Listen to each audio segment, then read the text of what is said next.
aho umuzungu bibyuka mu gitondo Saint Valentin bube agatandukana n'umukunzi we, umukunzi we w'umukobwa se cyangwa w'umugore, biba nta kintu bimubwiye kuko leta yabo yarabyoroheje. Ariko reka twe kuvuga ibyo, utandukana n'umukunzi bitewe n'amasaha runaka ari bugere Saint Valentin kagera, kubera ko ukunda cyangwa se ugukunda nagashaka gusohokana ku bw'amikoro ye.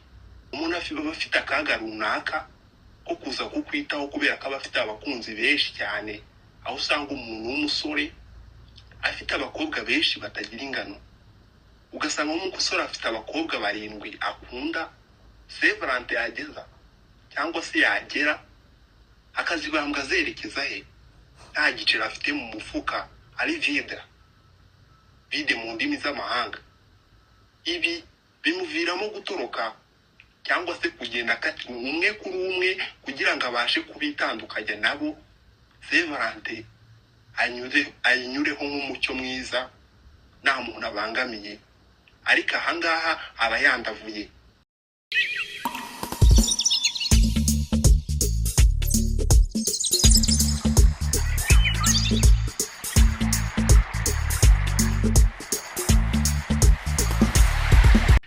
Nitwa Talent Mr. Tap, mbashimiye ko muri kumva ikiganiro kinyura kuri TikTok kuri live ya Kunda Minister. Iki kiganiro wagisanga no kuri channel ya Folagwiza TV Show Canada. Ikiganiro tugiye kunyuza kuri TikTok kiravuga kuri Saint Valentin zagiye zibaho mu gihe runaka. Twese turabizi ku itariki 14 z'ukwezi kwa kabiri mu mwaka runaka, mu munsi w'abakundanye. Uyu munsi uba imbarutso y'abantu bakundana bigahoraho iteka ryose. Uyu munsi uba imbarutso runaka yo gutandukana kwa benshi bitewe n'amikoro bafite. Ubundi Saint Valentin yaje ute? Ninde wayizanye? Yakomotse he? Reka tubivugeho. Ubundi Saint Valentin cyangwa se Valentin ni umuntu washyingiranyaga abantu mu buryo butemejwe n'amategeko cyangwa se mu buryo bunyuranyijwe n'amategeko. Ibi byose byabaga mu kanya nk'ako guhumbya abantu bagashakana mu buryo butazwi, bagashyingiranwa na Valentin. Valentin yarabashyingiranyaga mu buryo butazwi budaciye mu mucyo. Ibi bishyirwaho no muntu bita Valentin kugira ngo bajye bahura bibuka iki gihe ko ari Saint Valentin, ari umunsi wahoragaho wo gushyiraho abantu iki gihe. Ibi byose byagiye biba intandaro zo gukunda no gukundwa kazuba abo bakunda kuri uyu munsi w'itariki 14. Mu bihugu nko mu Rwanda, muri Afurika ndetse n'ahandi hose ku isi, uyu munsi bawusamariye bishimye cyane, bafite amarangamutima, ufite amakampani agiye atandukanye akora indabo. Aka kanya maze kuri live mfite umuntu umaje kuvuga ko icyo kigo kimaje kunguka amafaranga atagira ingano. Miliyoni 3 z'abaturage zaciye ku iduka zigura indabyo zitagira ingano, zahabu akozwe mu mameta menshi yagiye acicikana ku mbuga nkoranyambaga bari gutanga impano. Nubwo uyu munsi utaragera ku bihugu bidusiga ku masaha, ndabizi neza bo batangiye kumva ko Saint Valentin yageze.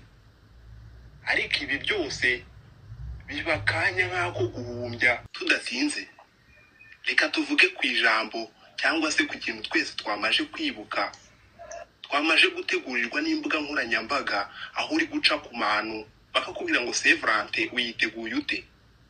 Ibi byose biba mu kanya nk'ako guhumbya kuri iyi tariki yo kuri 14 mu kwezi kwa kabiri. Reka tubivugeho. Isi yateye imbere ku buryo abantu babasha kumenya amakuru yo hanze hose, bakabasha kumenya ibiberayo.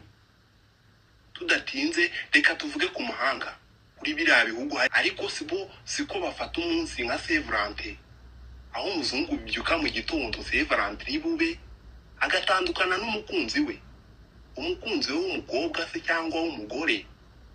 Biba nta kintu bimubwiye kuko leta yabo yarabyoroheje. Turabizi ko twese muri biriya bihugu kureba umwana akarira byonyine ujya muri gereza nk'imyaka 5, ariko reka twe kuvuga ibyo. Utandukana n'umukunzi bitewe n'amasaha runaka ari bugere Severant kagera kubera ko ukunda cyangwa se ugukunda nagashaka gusohokana ku bw'amikoro ye. Umuntu afite akaga runaka ko kuza kukwitaho kubera ko abafite abakunzi benshi cyane, aho usanga umuntu w'umusore afite abakobwa benshi batagira ingano, ugasanga umusore afite abakobwa 7 akunda. Severant yageza cyangwa se yagera akazibambwa zerekeza he, nta giciro afite mu mufuka, ari vide mu ndimi z'amahanga.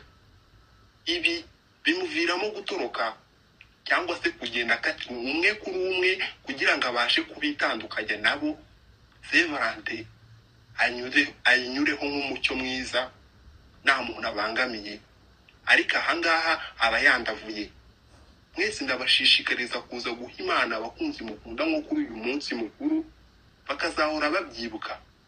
Si byiza kwitaha kase cyangwa kwigurira impano ku giti cyawe kugira ngo yereke abandi ko wayiguriwe n'umukunzi wawe, ahubwo wakwituriza ukaza kurica nkaho umuntu ataramira kwa Kunda Minister akaganira n'inshuti kandi akiyibagiza bya bindi byose tuzi.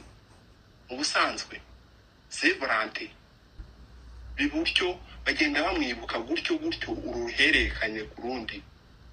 Dufite umunsi tugenda twibukaho Severant n'indi minsi twese tugenda twizihiza, ariko uyu nguyu Severant uzaba ejo twese turawutegereje. Ni nk'umwaka mushya muhire ku muntu ukundana n'uwo akunda. Nitwa Talent Mr Tap, mbashimiye ko muri kumva ikiganiro kinyura kuri TikTok Kunda Minister. Agisanga no kuri channel ya Folagwiza TV Show Canada. Nitwa Talent Mr Tap, ndabashimiye.